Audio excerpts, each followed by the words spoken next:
Hey there, Tim and Air 2 Man back at you. So today I am at my work on my lunch hour and I figure I'd do a video. This is the Milwaukee Backpack and my employer actually purchased this for me.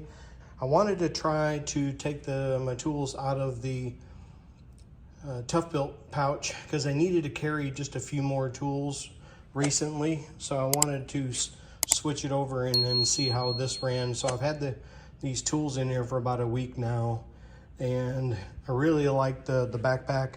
It's not as organized as a Vito bag, but the Milwaukee bag is not bad. And I think my employer paid like $100 for this bag versus, you know, when you get a Vito bag, they're around $200 to $300 at least. So not a bad bag. We'll notice that when you load the bag down, it tends to lean forward, and I'll show you why. So if that's a deal breaker for you, then you might want to look at something else. But so I'll go around and what I have on the outside of the bag, and then I'll take a weight and I'll let you know what this thing weighs. So I have electrical tape, several different plumbing tape, stuff like that, flashlight, and I believe this is a mirror in here. Inspection mirror, pretty dirty. My stuff is well used. Some of these tools in here are mine, some of them are actually my employer's. And then over here on the side, I keep lockout tags in there. I keep a small tape measure and a couple lockout locks. And then in top here, I have this is a Fluke 376 FC. You've probably seen it in another video. And then here, this pocket here, I don't really use these loops on the front, but pretty much in here is just some of my PPE gear, some extra latex or nitrile gloves, my headlamp, probe for the meter, and I got some earplugs in there. So most is just my safety stuff in here. And another reason I do that is this pocket again is part of the front pocket, or the front of the bag, so it tends to, like I said, it kind of tends to lean. And if you want something that leans or has no lean to it, then this is not the bag for you. So, and then I'll show you why it kind of leans. So this bag here, when you open it up, basically the front area just lays down, and it does have some straps right here that kind of hold it still. But then when you have all the tools in the back here, it kind of leans forward as well. You can see that it leans forward by itself. And depending on how much stuff you have in here, it kind of leans forward. So here I just have some, this is kind of halfway see-through. I have some of these blades, these orange plastic blades, so we don't mar up equipment. I use a lot of stainless steel equipment. And then I've got some jumper wires and some screwdriver bit extensions, stuff like that. I won't go into huge detail. I got several different kinds of zip ties, some Allen wrenches, and just kind of couple small screwdrivers, and then Klein non-contact. And you've probably seen these Wise Pro snips. I use those mostly for the zip ties. I got a big Sharpie marker, a couple of files, and then about 3 different sizes of picks. That's pretty much in here. And then got a Wise Pro 1000 volt screwdriver, and it's got six different size of heads you can put in there. You just pull this back and these pop out. Again, I won't go into huge detail. I'll try to put some links to this stuff in the description.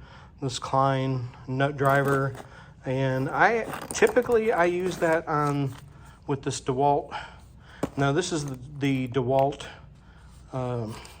pistol grip gyroscopic screwdriver. This thing is fantastic. I did a video on it. I'll attach a card. I really like this screwdriver, and I like it in this bag because it's not weighted down. So I'm trying to get this video done since my lunch hour is almost over. And then I like about this too is if you push this button, it actually locks this to where, and then if you flip that up, you can't turn it on. So it fits great in these. That's one reason why I liked it in here. It doesn't weigh a lot. So that's pretty much it for the front piece. Again, but it's pretty heavy. I'll get a weight on this. And then the bottom here, I have some wrenches. Most everything I deal with is standard, not metric.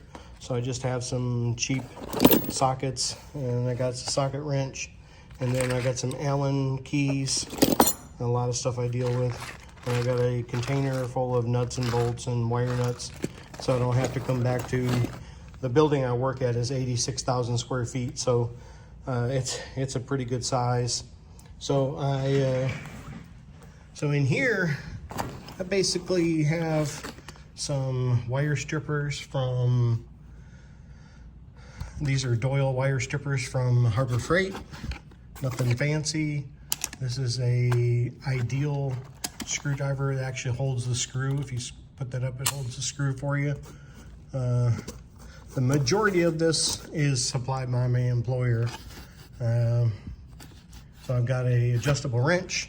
I got the brother to this one over here, and then I got a giant cobalt screwdriver, just a pair of scissors if I'm labeling stuff. I try to label stuff when it needs to be labeled. I got a Wise Pro needle nose, some channel locks, and some lineman's pliers, snips, and crimpers, and again, I got the Doyle from there, and I've got this old Knipex. Wire stripper. This thing is fantastic, and the number on this is Knipex 1221. But I know they have a new version. I actually did a video on the newer version. I'll try to link that. And I've got some nut drivers, magnetic nut drivers, 3/8, 1/4 inch, and 5/16. And then I've got a 3/8 drive ratchet, a 1/4 inch drive ratchet, thorough waste paintbrush. Use that for, there's another one of those. There's another one of those jumpers. I use these for capacitors and stuff like that. Some of them I pulled off of motors, and they're able for a higher voltage, higher than like 24 volts and stuff, so I use them there. So I got different kind of sizes of zip ties, and then this top pocket has a bunch of markers and paint markers and all that kind of stuff. I just marking utensils when I like to mark lockout tagouts, and we have a pretty good safety program here. So, and then 11-in-1. Like, again, nothing fancy. These are the Doyle version of the Knipex pliers. I actually brought those from home. I brought these from home. The Doyle's, the Wise Pro stuff from home, and just a basic tool set. I'm gonna see what this thing weighs. I got my old scale here. Maybe zero this out. I'm eager to see. I haven't actually weighed this yet, so I want to see what this weighs. Again, the main thing is that kind of bothers me about this is it doesn't stand up straight. But again, it was free to use here. So I'm showing 13.8 pounds, which is not bad. If I want to sling it over one shoulder, it's not horrible. So almost 14 pounds. It's not bad. And this is, I'll try to leave the link to this backpack. It's pretty comfortable. And then you can put this on. It has a strap back here where you can attach this to a dolly or on top of another, like a suitcase or something if you're traveling. And you can tighten that with the Velcro. And got very nice straps. It's got a, I put my radio in here, put them up on a roof, and then put my two-way radio in here. Again, this building is like 86,000 square feet. So when I go from one side of the building to another, I like to have everything that I think I'm gonna need, and then some. I even have some of this, in that front pocket, I even have some of this emery cloth, clean off bearing shafts and stuff like that. Again, nothing fancy. I just wanted to show you this bag. If you're kind of on the fence and wanting to get this one or a Vito. A Vito is nicer. It's actually a much better made bag. Vito is, and I wouldn't say the quality on this one is anywhere close to Vito. And this is not the, now they're making the Milwaukee bags where they have the Milwaukee PACKOUT stuff on the bottom. This is not that bag, so that's why it's a little cheaper than the other ones. And I hope you got some value out of this video. If you're looking for a decent bag for your job or your business or just DIY around the house, I think this would be a great bag for you. Like I said, I think we got it on sale for like $100, so it's not too bad. And I do like the fact that it has a spot for a meter where you can put, your safety glasses in here and all that stuff. But like I said, I keep my safety stuff in here and then my meter up here. It keeps it away from other tools. That's the only thing I didn't like about carrying it inside the pouch, electrician's pouch from Tough Built, is it was all in with the other tools. And the magnet, there's a magnet on the back of this, magnet strap on the back of this meter, and it tended to grab everything. It's a pretty strong magnet, so it tended to grab everything.